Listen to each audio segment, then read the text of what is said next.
భారత్ పాకిస్తాన్ మధ్య శత్రుత్వాన్ని వాడుకుంటూ అమెరికా చేసే రాజకీయాలు ఎలా ఉంటాయి అన్నది పలు సందర్భాల్లో నిరూపితమైంది.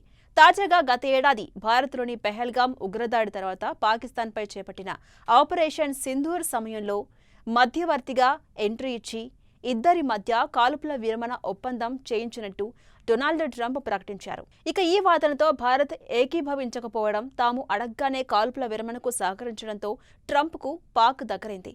ఆ తర్వాత భారత్పై భారీ సుంకాలు విధించి పాకిస్తాన్ పాలకులతో ట్రంప్ విందులు చేసుకున్నారు. దీంతో పాకిస్తాన్ కూడా ఇక అమెరికాతో వాణిజ్య ఒప్పందాలు చేసుకుని భారీ ఎత్తున ప్రయోజనం పొందాలని, తద్వారా భారత్తో ట్రంప్ బంధానికి బీటలు వారతాయని లెక్కలేసుకుంది. కానీ సీన్ రివర్స్ అయింది. భారత్ వంటి భారీ మార్కెట్ను వదులుకుని నానాటికి ఆర్థికంగా బీటలు వారుతున్న పాకిస్తాన్కు అండగా నిలిచేందుకు ట్రంప్ నో చెప్పేశారు. దీని ఫలితమే భారత్ అమెరికా వాణిజ్య ఒప్పందం.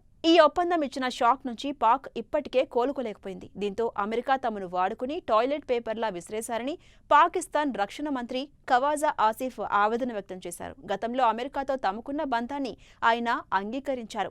అమెరికా తన వ్యూహాత్మక ప్రయోజనాల కోసం తమ దేశాన్ని దోపిడీ చేస్తుందని, వాళ్ళ లక్ష్యాలు నెరవేరాక టాయిలెట్ పేపర్ ముక్కలాగా విసిరేసిందని ఆయన ఆరోపించారు. పాకిస్తాన్ జాతీయ అసెంబ్లీలో మాట్లాడుతూ తమ దేశం తరచూ తమకున్న ఉగ్రవాద చరిత్రను తిరస్కరించిందని, కానీ ఇది గతంలో నియంతలు చేస్తున్న తప్పు అని అంగీకరించారు. అలాగే 2 ఆఫ్ఘన్ యుద్ధాలతో పాకిస్తాన్ భాగస్వామి కావడానికి కూడా మరో తప్పుగా అభివర్ణించారు.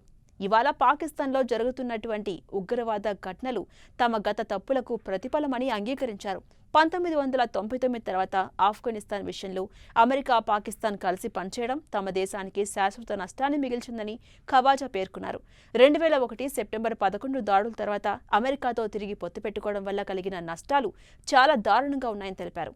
పాకిస్తాన్ను టాయిలెట్ పేపర్ ముక్క కంటే దారుణంగా చూశారని, దానిని తమ ప్రయోజనాల కోసం వాడుకుని విసిరేశారని విమర్శించారు.